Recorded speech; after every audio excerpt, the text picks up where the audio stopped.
Helen Yee here with Eyes on the Game in Fight Island, being joined by the one and only, the legend, Mr. Daniel Cormier. Always great to see you, and I love the photo of all your kids. How are they doing? Oh, they're doing great, Helen. Thank you. I miss my family. They've been going for a long time. We've all been here. You're lucky to have, you and the Schmo here together. So, I miss them. But having this is good. Yeah, and luckily only a few more days, right? After the big fight tomorrow, UFC 257.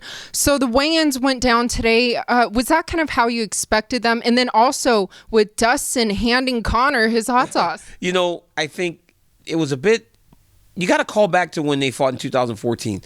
Dustin and I were sitting on the left side of the dais at a press conference in Los Angeles. Jones and Conor were on the other side, and Conor looked over and goes, "Look at you two, a couple of hillbillies from a small town in Louisiana," right? Because Dustin and I are from the same town. He insulted us both. And that is what Dustin had gotten during the build-up from the first fight. So for it to be as cordial as it is, has to be a bit of a pivot for him.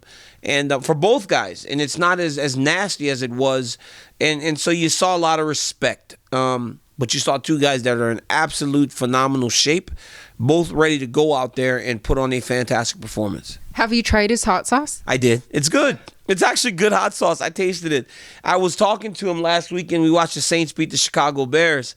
And I tried the hot sauce on, I don't know what I was eating, but I tried it. It was fantastic.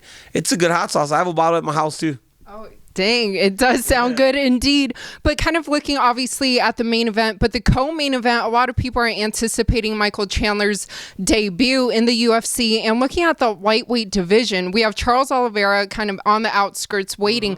Do you think that in the co-main event, the winner gets precedence over Charles Oliveira in terms of how the title picture plays out? I think we need to be very careful with that one, right? We got to be very aware of recency bias, because Dan Hooker or Michael Chandler go out and do something fantastic, you're going to want to really stick them in the place that Charles Oliveira has every right to be put in, because they're in prime position being in the co-main event of Conor versus Dustin Poirier. Charles Oliveira just beat Tony Ferguson, but he did it at a pay-per-view that was headlined by a flyweight title fight. So they didn't have the eyes on him. But I guarantee you, when you are matching up lightweights and you are looking at who should challenge for a championship, Do Bronx, the kid out of Houston, from Brazil originally, should be considered, because this young man is as fabulous a fighter as I have seen in a long time. Since going up to lightweight, Charles Oliveira is an absolute killer, and he beat the boogeyman. Tony Ferguson was the boogeyman. The last guy to beat Tony Ferguson fought for the UFC championship after becoming the interim title holder. Charles Oliveira should have that same type of, be in that same type of situation the next time he walks into the octagon. Well, you bring up Tony Ferguson, and last time we spoke briefly about it too. Where does Tony Ferguson go from here? He's still ranked number 5. He's got some work to do. I think Tony has some work to do now, which is a very unfamiliar place for him. He was 12 wins in a row before he lost to Justin Gaethje, and it's sad for Tony because every time him and Khabib were scheduled, somebody fell out. Tony's like, next man up. Next man up. And as we have seen on a number of occasions, that next man up type of attitude eventually catches up to you. And that's exactly what happened to Tony. I mean, he got beat by Gaethje, and then he got beat by Charles Oliveira, and he's lost 8 straight rounds now. I mean, we had never seen Tony Ferguson get beat for a long time or even be in a competitive fight. So he's got some work to do. I think he's going to catch one of the losers of all these fights that are happening.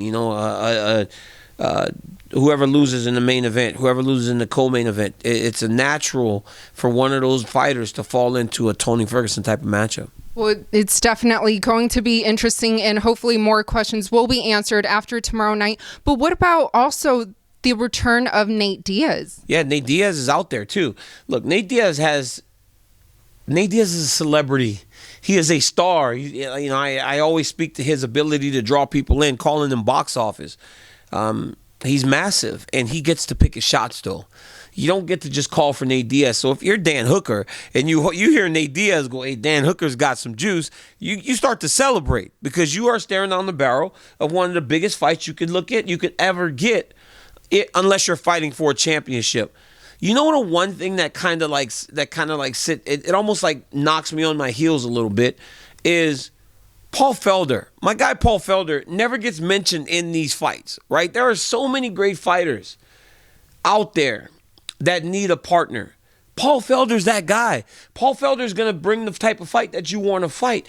If you're Nate Diaz, if you're Nate Diaz, if you're Dustin Poirier, say you lose. If you're Conor McGregor, say you lose.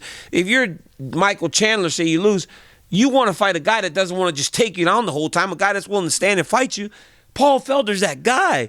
Paul Felder's willing to lay it on the line. And I really don't understand how Felder gets lost in all this all the time, because the dude's a fantastic fighter. And hey, let's not forget about RDA back at 155 pounds after the way he looked against Paul. Yeah. Dude's a real problem again. So yeah, definitely. Yeah, I do agree with you. Great weight class. Holy cow. Now that I'm listening to names, I mean, Felder, RDA, Conor, Dustin, Tony, Hooker, Chandler. I mean, geez, Nate Diaz. I mean, I'm missing. It's a fantastic weight class, 155. Yeah, it's definitely always on fire. And someone else who is returning as well, TJ Dillashaw. Just curious to get your thoughts on who you would like to see him fight for his return. I think TJ Dillashaw, another star, coming back after a long time away. But if there's a guy that can do it, it's TJ Dillashaw. So thorough in his preparation, so prepared every time he steps foot in the octagon. Rob Font looked fantastic in his last. He called him out. Yeah, Rob Font against Marlon Moraes looked fantastic. That's a fight that would make a lot of sense. I don't know if he brings the name value that a guy like TJ Dillashaw would be looking at on his return. Jose Aldo, TJ Dillashaw would be a fantastic fight. 2 former champions. So he's got some options. He finds himself right on the outskirts of a title fight because Petr Yan and Aljamain Sterling are going to fight for that championship. But a win over any of those guys, Rob Font, a Jose Aldo, it puts him right back in position to challenge for a championship. Well, speaking of fantastic fights, one huge fight coming up, Israel. He's moving up to that light heavyweight division, your former division, and fighting Jan for the title. How do you see that fight playing out? It's a tough fight. It's crazy because Jan Blachowicz has not gotten the respect that he deserves. This guy has beaten everyone that have tried to come up against him in his recent run. And Jan Blachowicz is going to be at a bit of a disadvantage in terms of speed with Israel Adesanya. Star power, Israel Adesanya. There are a lot of things swaying in Izzy's favor. And if he can win this fight, he will skyrocket to the moon. I was on First Take the other day, and they asked me, who's on the radar? Who can be that next breakout star? I said, Israel Adesanya. That guy has everything. He's got the look, he's got the charisma, the fighting style. But the one thing is, there's just no room for error in a fight against Jan Blachowicz. He can't get hit one time. He gets hit by Jan, he's in trouble. So it's a good fight. Izzy seems to hold the advantages. A lot of people think he's going up because it's Jan holding the title. But the room for error is so small that it makes it a dangerous fight for Israel Adesanya. Jan has unreal knockout power. And if he hits you, he'll put you out. Every guy that's gone up from middleweight so far, Luke Rockhold. There was another guy who went from middleweight up to 205 that fought Jan in his debut. He smashes him. He don't play around with these dudes going up. And Israel Adesanya better be careful. And have you enjoyed the return of fans? I heard a lot of them chanting your name during the fights the other day. Yeah, it's fun. It's fun to have people in there. I left these fights during the quarantine like, we don't really need fans. But we do. We do. The UFC needs fans. And sports needs fans. Fans are what makes the events exciting, and fans are what makes it takes the event to the next level. And yeah, even though there's only a few in there, you can feel it. You can feel the energy. You can feel the people and the excitement that they bring to a UFC event. So we miss them. Yeah, and they definitely love you. And lastly, it's 2021. When can we expect your WWE debut? I'm 40. I'm about to be 42 years old. Can you believe I'm 42 years old in March? Like, it's crazy. Age is just a number. Unless you've been competing since you were 15 at the highest level. I don't know, man. I still talk to those guys. I've got some good friends over there. I did a thing with him for some commentary. You know, it's good. You know, it's fun.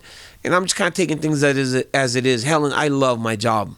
I love the UFC. I love working for the UFC, the relationships that I have with the people in charge, the relationships I have with the people in the back, the production crew, to the producers, to my on-air partners, John Anik and Joe Rogan and Paul Felder and Dan Hardy and John Gooden. Like, it's been just a great ride for me.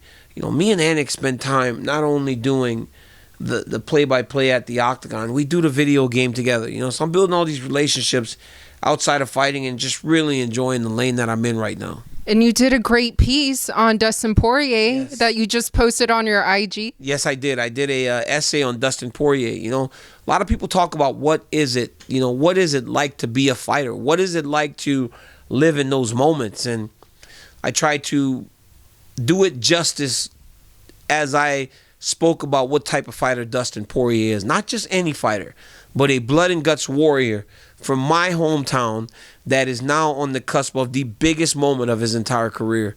And I hope that people enjoyed it. Yes, well, thank you so much. It's always great to catch up with you and kind of pick your brain. Thank you, Helen. I appreciate you guys having me.